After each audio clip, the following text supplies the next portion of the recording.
नमस्कार, मैं हूं महेंद्र विश्वकर्मा और आप देख रहे हैं डीएनएन एजेंडा। लोकसभा चुनाव हो चुके हैं, परिणाम आ चुके हैं, लेकिन अब मध्य प्रदेश में एक नई कवायद शुरू होने जा रही है और जल्द ही भारतीय जनता पार्टी और कांग्रेस के संगठन में हमें बदलाव दिखाई देगा।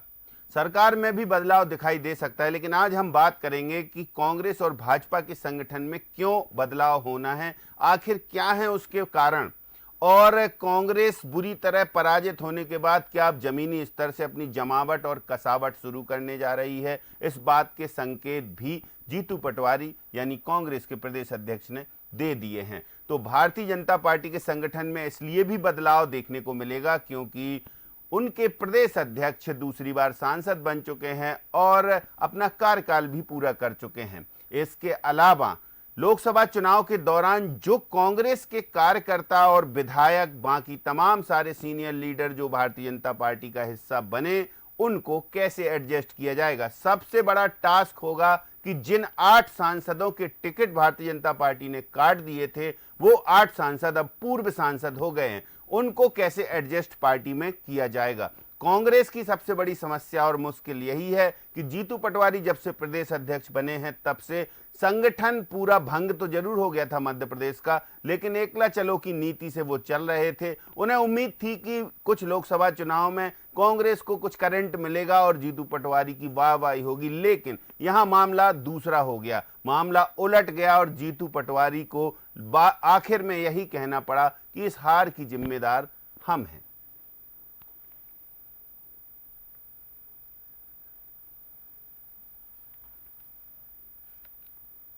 तो जीतू पटवारी ने क्या कहा, पहले वो सुनवाते हैं, फिर हमारे साथ कुछ खास पैनलिस्ट जुड़ेंगे, उनसे चर्चा करेंगे और बिंदु बार बिंदु हम समझेंगे कि आखिर क्या जरूरत है भाजपा में संगठन बदलाव की और क्यों कांग्रेस संगठन में अब बदलाव बहुत जरूरी है। कुछ कमी रही होगी तभी चुनाव हारे हैं, इसीलिए तो कहा जिम्मेवारी ली है और सही मायने में उसका चिंतन मनन करके आगे की बातें करेंगे। नेतृत्व मेरे पास है, उसकी सारी जिम्मेवारी स्वाभाविक है मुझे लेना है। तो देखिए, जीतू पटवारी कह रहे हैं कि नेतृत्व मेरे पास है, अब थोड़ा ब्रीफ हम करेंगे, अब समीक्षा करेंगे। समीक्षा तो हालांकि होगी ही क्योंकि हार बुरी तरह जो हुई है, 11-12 सीटें ऐसी हैं जिन पर 3 लाख से ज़्यादा वोटों से हारी है कांग्रेस। बाकी तो यही उम्मीद जताई जा रही थी कि कहीं ना कहीं कुछ मुकाबले में दिखेगी, लेकिन यहाँ संगठन का अभाव दिखाई दिया, कार्यकर्ताओं का अभाव दिखाई दिया। भारतीय जनता पार्टी में जरूर कसरत पूरी हो चुकी थी और भारतीय जनता पार्टी ने बता दिया कि मध्य प्रदेश में क्लीन स्वीप कैसे किया जाता है। कांग्रेस के बहुत सारे नेता, सबसे अहम चीज़ है कि विधायक और सभी चेहरे जो है वो भारतीय जनता पार्टी का हिस्सा बने।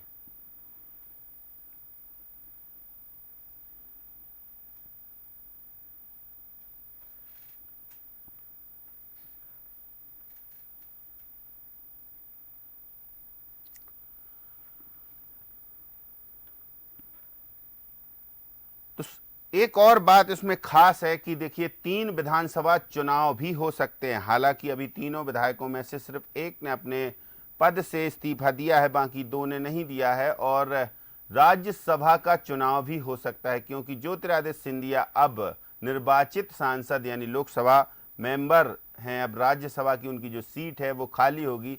तो ऐसी अब अगले जो दिन आएंगे उन दिनों में हमें इस तरीके के बदलाव देखने को मिलेंगे। तो आज इसी पर हम चर्चा करेंगे।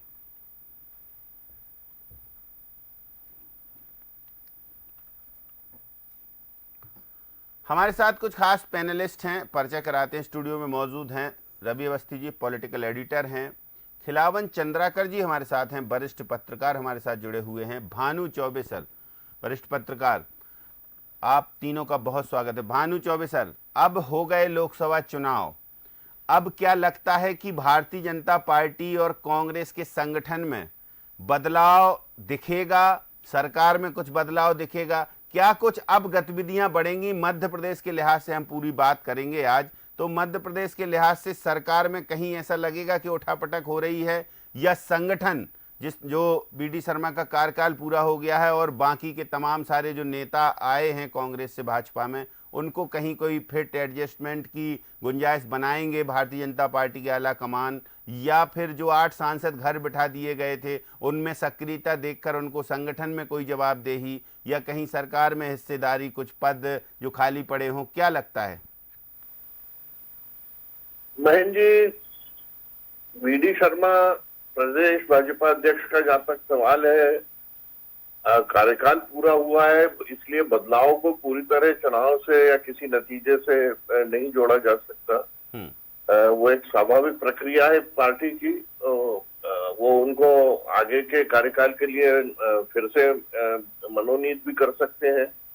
जो कुछ फोकस होना चाहिए वो इस वक्त कांग्रेस संगठन पे होना चाहिए, क्योंकि एक सीट को बचाने में पूरा संगठन लगाया गया और वो भी नहीं बचा सके। एक तो बात ये है, और दूसरा ये है कि जहां हारे वहां पिछले चुनावों की तुलना में लाखों वोटों की वृद्धि हो गई, यानी हार जो है वो लाखों में चली गई। तो लाखों की हार ज्यादा है इस बार संख्या में, अगर प्रदेश में देखें तो संगठन की जो विफलता है वो केवल भोपाल में नहीं है, वो जिला स्तर पे, ग्रामीण स्तर पे, शहर स्तर पे, यानी भीतर तक, नीचे स्तर तक संगठन कमजोर रहा। और ये हम लोग बात करते रहे कि उम्मीदवार कच्चे होंगे, नहीं मिल रहे हैं, अनबने ढंग से आए हैं, ऐसे वैसे खड़े कर दिए हैं, जो भी कारण रहा हो, लेकिन लाखों में हार है। और दूसरी बात यह है कि एक सीट का जो सवाल था वो जरूर भोपाल की जिम्मेदारी थी, वो एक सीट का क्या कर सके वो भी नहीं बची, और इसलिए कांग्रेस में बदलाव होना चाहिए। लेकिन ये भी हमारे यहाँ एक रस्म सरीकी हो गई है कि चुनाव हार जीत के बाद, खास करके हारने के बाद, ये कुछ पदाधिकारी बदल दिए जाते हैं, निकाल दिए जाते हैं।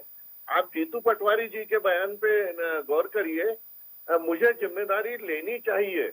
आप ये क्यों नहीं कह रहे कि मैंने जिम्मेदारी ली है, लेता हूँ, ऐसी बात क्यों नहीं करे? लेनी चाहिए से क्या मतलब है? आपको लेना ही चाहिए। आप तो ये कहना चाहिए कि मैं लेता हूँ जिम्मेदारी, और अब तक उसका नतीजा आ जाना था जिम्मेदारी लेने का कि आला कमान का जब तक अगला आदेश नहीं आता मैं अपने पद से इस्तीफा देता हूँ। ये बात सामने आनी थी।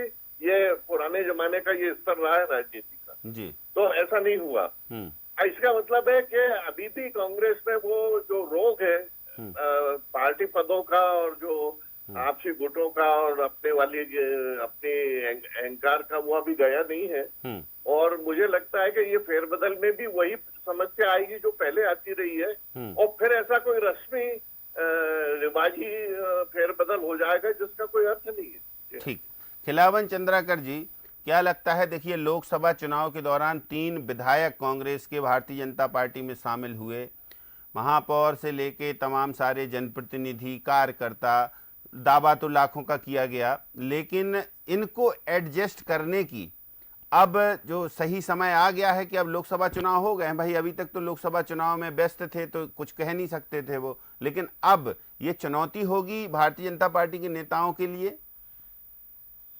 देखिए महेंद्र जी, स्वाभाविक है कि कोई बड़े चुनाव होते हैं, उसके बाद सत्ता और संगठन में परिवर्तन होते हैं। कई जगह आमूलचूल परिवर्तन हो जाते हैं, कई बार आंशिक परिवर्तन किया है। तो मुझे लगता है कि इस बार निश्चित रूप से 2 प्रमुख दल है मध्य प्रदेश में, न सिर्फ कांग्रेस बल्कि बीजेपी में भी बहुत परिवर्तन होने की संभावना है। जैसा कि आपने संकेत किया कि कांग्रेस छोड़कर भाजपा में 3 विधायक आए हैं और कई बड़े नेता शामिल हुए हैं। मुझे लगता है उनको भाजपा की मुख्य धारा में जोड़ने के लिए संगठन में कोई न कोई, या जो मध्य प्रदेश सरकार में भी निगम मंडल के मनोनयन भी नहीं हुए हैं, तो मुझे लगता है निगम मंडल में भी उन्हें एडजस्ट किया जा सकता है और मुख्य धारा से जोड़ने का प्रयास किया जा सकता है। जहाँ तक भाजपा में और आगे की बात कहनी है मुझे, कि जिस तरह से मध्य प्रदेश में क्लीन स्वीप किया है भाजपा ने और 29 में से 29 सीटें जीती है, तो निश्चित रूप से मुझे लगता है कि एक बड़े राज्य, सबसे बड़ा राज्य है मध्य प्रदेश देश में, जहां भाजपा ने क्लीन स्वीप की है। ऐसे में मेरा मानना है कि मंत्री परिषद का, जो केंद्रीय मंत्री परिषद का गठन करेंगे, जैसा कि संभावना संकेत मिल चुकी है एनडीए को। नहीं, वो केंद्रीय मंत्री परिषद के में तो देखिए निश्चित तौर से जब बड़े चेहरे हैं तो कोई ना कोई शामिल होगा ही। और हम बात कर रहे हैं कि जब ये केंद्रीय मंत्री वहां पर जो सांसद बन के पहुंच गए हैं, तब यहाँ कुछ और बदलाव के संकेत नजर आएंगे क्या रवि अवस्थी जी? दरअसल सबसे अहम बात यही है कि अगले अब महीनों में क्या क्या फेरबदल होने की संभावनाएं हैं, क्योंकि देखिए एक राज्यसभा सीट भी खाली हो गई है, तो अब उस पर भी ऑब्वियस सी बात है कि चुनाव होगा।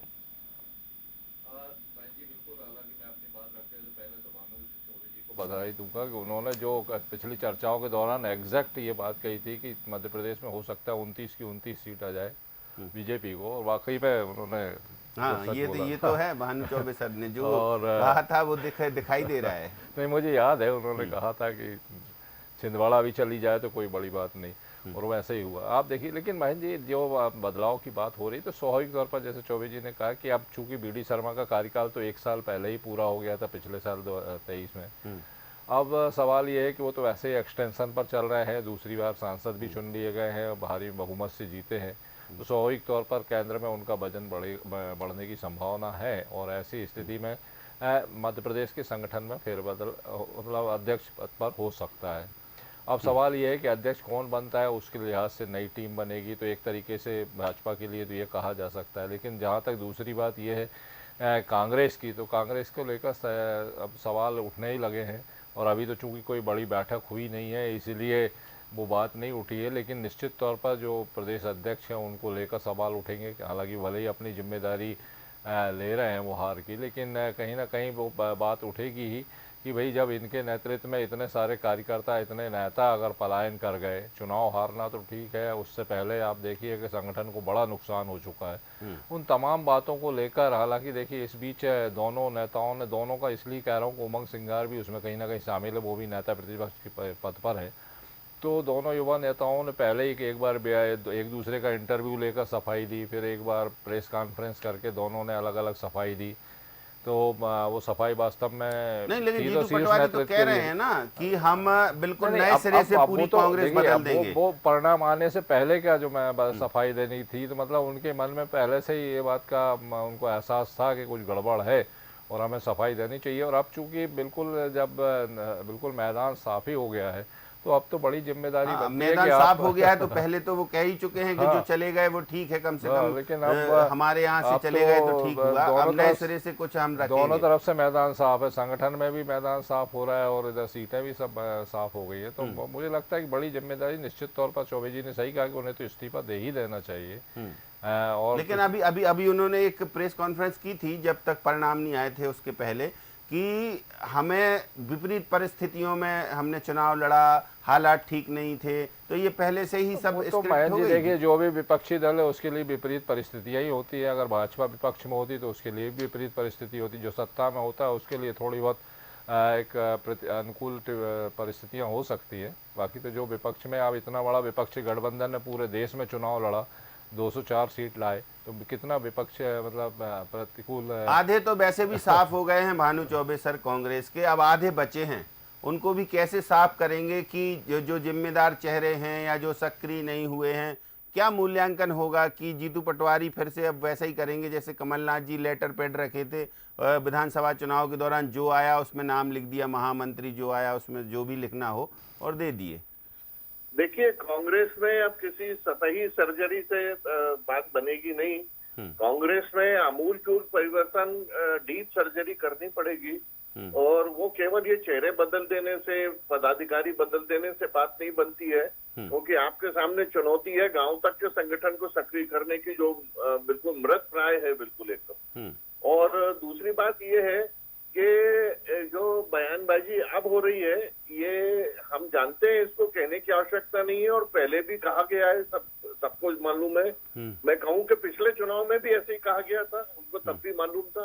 अब सवाल ये कि आप नया क्या करने जा रहे हैं। और देखिए, ये जो हार जीत का सवाल है, ये बड़ा विरोधाभास है। देखिए कि मध्य प्रदेश में भाजपा ने अपनी जो एक सीट चुनौती ली थी वो पूरी कर ली, और पूरे 29 का हो गया। शिवराज जी की बात सही हुई कि 29 की माला पहन ली, और पर लेकिन देश में बीजेपी ने बहुत कुछ खोया भी है, हमको ये ध्यान रखना चाहिए। नहीं, और दूसरा बीजेपी ने कांग्रेस देश के में साथ खोया, इस है- बात पे तो डिस्कशन काफी कुछ हो गया है, लेकिन मध्य प्रदेश अब क्या, मध्य प्रदेश में क्या दिखेगा बदलाव? ये 8 जो सांसदों के टिकट काटे, इनको कैसे एडजस्ट करेंगे भानु चौबे? क्या लगता है आपको? मुझे लगता है कि इनको कोई ना कोई काम जरूर दिया जाएगा। और जो कुछ मामलों में अफसोस भी हुआ होगा कि टिकट क्यों काटे गए, वो सीधे भी विधानसभा की तरफ लाए जा सकते थे बिना चुनाव के भी। लेकिन जो सांसद उसमें कुछ सक्रिय हो गए हैं, उनका पार्ट बीजेपी में एक बात विशेष है कि वो अपने नेताओं का उपयोग करना जानती है, कार्यकर्ताओं को, और वहां से डायरेक्शन से करती है कि आपको ऐसा करना है, वो उनके मर्जी पे नहीं छोड़ते हैं। तो निश्चित रूप से कोई ना कोई काम इन लोगों को मिलेगा। और कांग्रेस में किसको काम छिनेगा ये देखना है। काम तो मिलेगा, तो मिल चुका था लेकिन किया नहीं, अब किस किस का छिनेगा ये देखने की बात। ठीक है खिलावन जी, सबसे अहम चीज है कि एक दूसरे का रिप्लेसमेंट तो हो गया, सांसद के टिकट काटे तो दूसरों को टिकट दे दिया। अब कहीं कोई विधायक का जो है वो सांसदी का चुनाव लड़ रहा था और कहीं राज्यसभा सांसद चुनाव लड़ रहे थे, तो अब इनका रिप्लेसमेंट वहीं के चेहरे बनेंगे कि इतर चेहरे होंगे? देखिए, मुझे लगता है कि जिस तरह से शिवराज सिंह चौहान विधायक रहते हुए लोकसभा के चुनाव लड़े और सांसद नियुक्त हो गए, अब वो केंद्र में कोई महत्वपूर्ण जिम्मेदारी कर सकते हैं। लेकिन मुझे उनके जो बुधनी विधानसभा क्षेत्र है वहां पर, क्योंकि भाजपा का लगातार मानना है कि वंशवाद के विरोधी रहे हैं वो, तो मुझे लगता है जो रमाकांत भार्गव है, जिसको विदिशा से टिकट काट के शिवराज सिंह चौहान को दिया गया है, उनका गृह क्षेत्र भी है बुधनी, तो मुझे लगता है बुधनी से उनको चुनाव लड़ाया जा सकता है। हालांकि शिवराज सिंह चौहान के सुपुत्र की बात वहां लगातार की जा रही है, लेकिन मुझे ऐसी संभावना नहीं दिखती। जहां तक गुना सीट का सवाल है, केपी यादव का टिकट काट के ज्योतिरादित्य सिंधिया को वहां टिकट दिया गया था, तो क्योंकि ज्योतिरादित्य सिंधिया राज्यसभा में भेजे गए थे, अब वो रिक्त हो गया है वो स्थान, तो मुझे लगता है केपी यादव को ही, क्योंकि उनका अधिकार छीन कर, क्योंकि बड़ा कमाल किया था उन्होंने पिछली बार ज्योतिरादित्य सिंधिया को हराकर बड़े चेहरे को, तो मुझे लगता है उसको रिप्लेसमेंट किया जा सकता है और राज्यसभा की टिकट दी जा सकती है। ठीक बात। रवि अवस्थी जी, देखिए रिप्लेसमेंट हो सकते हैं। केपी यादव के लिए अमित शाह आए थे तो बोल गए थे कि 2 बड़े नेता मिलेंगे इस क्षेत्र को, तो ये वो संकेत थे कि ज्योतिरादित्य सिंधिया की सीट खाली हो रही है या फिर और कोई विकल्प भारतीय जनता पार्टी के जो आला कमान है उनके जहन में होगा। दूसरी बात, बाकी के जो 3 विधायक हैं, इनमें से रामनिवास रावत काफ़ी सीनियर लीडर हैं, तो इनको क्या कहीं एडजस्ट किया जाएगा, बड़ी जिम्मेदारी दी जाएगी, या फिर चुनाव हो गए अब आप देखेंगे, अभी थोड़ा टाइम लेंगे? देखिए बिल्कुल महेंद्र जी, आपने सही कहा, इसीलिए निर्मला सप्रे हों या रामनिवास रावत हों, दोनों ने अभी तक इस्तीफा नहीं दिया है। वो बैट एंड वॉच वाली स्थिति में हैं कि जिन शर्तों पर वो शर्तें, मैं इसलिए कह रहा हूँ कि वो कई उस पर चर्चाएं हो चुकी हैं, कि इस तरह की खबरें भी आई हैं, जिस शर्त पर वो बीजेपी में आए हैं अगर वो पूरी नहीं होती तो निश्चित तौर पर वो विधायक बने रहेंगे, और फिर कांग्रेस के साथ भी मजबूरी है कि उसे भी संख्या बल चाहिए विधानसभा में, तो वो भी शायद देर सवेर उन्हें स्वीकार कर ले। लेकिन सवाल यही कि अब अगर रामनिवास रावत को, हालांकि देखिए बीजेपी अपने वादे इस तरह के मामलों में निभाती रही है, जितने भी बाहरी लोग आए आप इसे देखिए, अभी चुनाव में ही देखिए करीब 31 लोगों को टिकट दिया गया, भले ही उसमें से 20-25 हार गए, नहीं 26 लोगों को दिया गया, 25 को दिया गया, उसमें 20 हार गए, 5 जीते हैं। तो एक तरीके से बीजेपी अपना वादा तो निभाती है जिनको वो लेकर आती है, तो मुझे लगता है कि रामनिवास रावत को अगर मंत्रिमंडल की जिस तरह की चर्चा है, अगर मंत्रिमंडल में ना सही तो फिर भी कहीं उन्हें किसी निगम मंडल में कैबिनेट मंत्री का दर्जा देकर भी नवाजा जा सकता है, तो कुछ भी हो सकता है। लेकिन निश्चित तौर पर ये जो 2 विधायक अगर आए हैं तो फिर उनको जगह तो देगी बीजेपी, और अगर वो नहीं होता है तो फिर स्वाभाविक तौर पर मैंने जैसा पहले कहा कि वो कांग्रेस में है तो बने रहेंगे। हाँ, अब सवाल यही है कि बाकी की फिर जो 2-3 सीटें खाली हो रही हैं, एक तो शिवराज जी की सीट जो खाली हुई है, दूसरा अमरवाड़ा तो इस्तीफा दे ही चुके हैं, 2 तो विधानसभा और राज्यसभा, चूँकि गुना से सिंधिया चूँकि लोकसभा के सांसद हो गए, तो स्वाभाविक तौर पर उन्होंने राज्यसभा का पद छोड़ेंगे वो। ऐसी स्थिति में अब जहाँ तक अमित शाह ने जो के पी यादव से बात कही है, तो मुझे नहीं लगता कि वो के पी यादव को राज्यसभा यहाँ से भेजेंगे, क्योंकि एक सीट है और अभी इतनी बड़ी हार हुई है बीजेपी के मतलब मोदी सरकार के जो मंत्रिमंडल के 19 मंत्री चुनाव हारे हैं, तो उन 19 मंत्री में से कुछ तो ऐसे लाडले होंगे जिनको राज्यसभा के माध्यम से फिर एंट्री कराई जाए। तो स्वाभाविक तौर पर मुझे लगता है कि मध्य प्रदेश की जो राज्यसभा सीट खाली हो रही है, हो सकता है वो कोई बाहरी व्यक्ति ले उड़े। बिल्कुल, बाहरी व्यक्ति भी हो सकता है, लेकिन अब कश्मकश शुरू अभी हो जाएगी भानु चौबे सर, थोड़ा वक्त लेगी भाजपा, या फिर जो बाहरी लोग आए हैं या जो बड़े बड़े चेहरे आए हैं वो दबाव बनाएंगे कि भाई हमें कम से कम एडजस्ट तो करिए? अब भाजपा आलाकमान पे दबाव रहेगा, क्योंकि जब ये आना जाना हुआ है तब जरूर कोई वायदे हुए होंगे, कुछ संभावनाएं बात की गई होगी, कुछ प्रॉमिस किए गए होंगे, और बीजेपी मेरे ख्याल से ये मसला अब जल्दी निपटाएगी, क्योंकि अगले 5 साल का एजेंडा उसे जल्दी शुरू करना है। और प्रधानमंत्री ये संकेत दे चुके हैं कि 4 जून के तत्काल बाद बड़े निर्णय आने हैं। तो कुल मिला के संगठन और सत्ता जो है अपनी कसावट जल्दी पूरी करके काम पर लगेगी, ऐसा मुझे उम्मीद है। और प्रदेश अध्यक्ष का पद बीजेपी में खाली हो रहा है, ऐसा लगभग अब ये मान लिया गया है। तो अगर उन्हें सेवा एक्सटेंशन विस्तार नहीं दिया जाता तो किसी सीनियर लीडर का वहां बैठाया जाना, अकोमोडेट किया जाना बड़ा आसान है बीजेपी के लिए। और अभी चुनाव के पहले निगम मंडल सब खत्म कर दिए गए थे, पद जितने थे तो सभी खाली पड़े हैं, बहुत जगह है। और निश्चित रूप से कांग्रेस के भी कुछ दिग्गज लोगों को कहीं ना कहीं एडजस्ट किया ही जाएगा। ठीक है, कांग्रेस के लोगों को भी एडजस्ट किया जाएगा। जैसे जैसे कांग्रेस के लोग एडजस्ट होंगे वैसे वैसे कांग्रेस के नेता हमलावर भी होंगे, खिलावन चंद्राकर जी। और अब कांग्रेस के पास क्या बचा? कांग्रेस जो बड़े सीनियर नेता हैं उनके, जो दिग्विजय सिंह कहते थे कि हम आखिरी चुनाव लड़ रहे हैं, वो ही हार गए। कमलनाथ अपने बेटे को स्थापित नहीं कर पाए। इसके अलावा अब क्या बचा? अब जीतू पटवारी, उमंग सिंगार यही अपनी एकला चलो नीति अपनाएंगे कि उस संगठन का जो शीर्ष नेतृत्व उसका भी दखल होगा अब जो नए सिरे से कांग्रेस का गठन होगा उसमें? देखिए महन जी, नैतिक हार की जिम्मेदारी लगभग सांकेतिक रूप से कांग्रेस के प्रदेश अध्यक्ष जीतू पटवारी ने ले ली है। और मुझे लगता है सिर्फ नैतिक जिम्मेदारी लेने से सवाल नहीं उठेगा, से काम नहीं चलेगा, बल्कि मुझे लगता है उनको नैतिक जिम्मेदारी लेते हुए अपने पद से त्याग पत्र भी देना चाहिए। यही लगभग होता रहा है, क्योंकि इतनी बड़ी हार हुई है, एकमात्र सीट भी बचाने में सफल नहीं हुए, पूरा कुंबा मिल करके, पूरा संगठन मिल करके। ऐसी दशा में मुझे लगता है आमूलचूल परिवर्तन जिस तरह से होना चाहिए वैसा होगा। यदि जीतू पटवारी को किसी तरह से बनाए रखती है पार्टी आलाकमान, तो मुझे लगता है कि संगठन में चूंकि संगठन भंग कर दिए गए हैं और संगठन में जो सारे पद लिए जाने हैं, ऐसी दशा में कांग्रेस में भी संगठन स्तर पर परिवर्तन होगा। जैसे कि भानु चौबे जी ने कहा कि ये सब परिवर्तन से ही कांग्रेस मजबूत नहीं होगी, बल्कि मुझे लगता है ग्रास रूट स्तर पर ही संगठन में बहुत बदलाव की जरूरत है।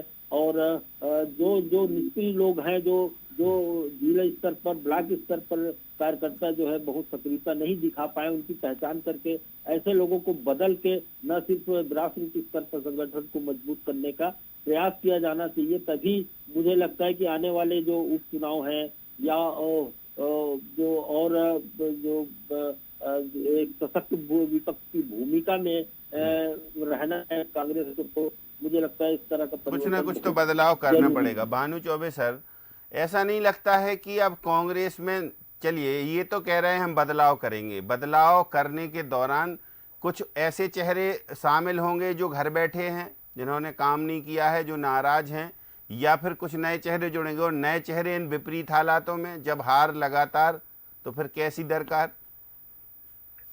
महीन जी, मेरी बात उस वक्त अधूरी रह गई थी 2-3 प्रश्न पहले। मैं यही कहना चाहता हूं कि इस वक्त कांग्रेस राष्ट्रीय स्तर पर फिर से जीवित होने की दशा में है और बेहतर प्रदर्शन पर आई है। डबल सीट हो गई है, कहाँ 50-55 से 99-100 हो गई। तो कांग्रेस का इस वक्त भीतर उत्साह और आगे बढ़ने की ललक पैदा फिर से हुई है और उसमें प्रदेशों के संघ की साथ की जरूरत पड़ेगी और वो चाहेंगे कि इस बढ़त को, इस बढ़ती ताकत को अन्य जहाँ हार गए हैं उन राज्यों में और बढ़ाए, फिर से शुरू किया जाए। तो मुझे लगता है मध्य प्रदेश कांग्रेस का कभी बड़ा मजबूत किला रहा है, तो वो चाहेंगे कि ये जो राष्ट्रीय स्तर पे कांग्रेस ने एक फिर से पुनर्जीवन पाया है, इसको मध्य प्रदेश में भी रिप्लिका किया जाए, इसको रिपीट किया जाए। और जो दिग्गज हार गए हैं वो तो किनारे हो गए, लेकिन निश्चित रूप से कांग्रेस में ज्यादा बड़ी सर्जरी होनी चाहिए और ज्यादा ऊर्जावान नेताओं को जगह मिलनी चाहिए। ये शायद इस बात का ध्यान रखा जाएगा। और सबसे बड़ी बात यह कि दिग्विजय सिंह हार गए हैं और उनके बिना संगठन चल नहीं रहा था, शायद हम उनके बिना चलना सीखे, ये भी आपको देखने को मिल सकता है। और नए लोग आएंगे और उनसे उम्मीद की जाएगी कि वो ज्यादा काम करें, क्योंकि राष्ट्रीय स्तर पे जो स्पीड बढ़ी है, गति बढ़ी है, उसमें शामिल हों, उसमें कदम ताल करें।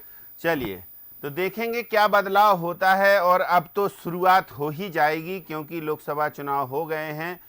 देश के जो दिल मध्य प्रदेश में कांग्रेस अब फिर से कितनी पुनर्जीवित होगी, क्योंकि राष्ट्रीय स्तर पर इस लोकसभा चुनाव ने कुछ तो करंट कांग्रेस को और इंडिया गठबंधन को दिया है। बहुत शुक्रिया भानु चौबे सर हमारे साथ चर्चा में शामिल होने के लिए। खिलावन चंद्राकर जी आपका भी बहुत धन्यवाद। रवि अवस्थी जी आपका भी शुक्रिया।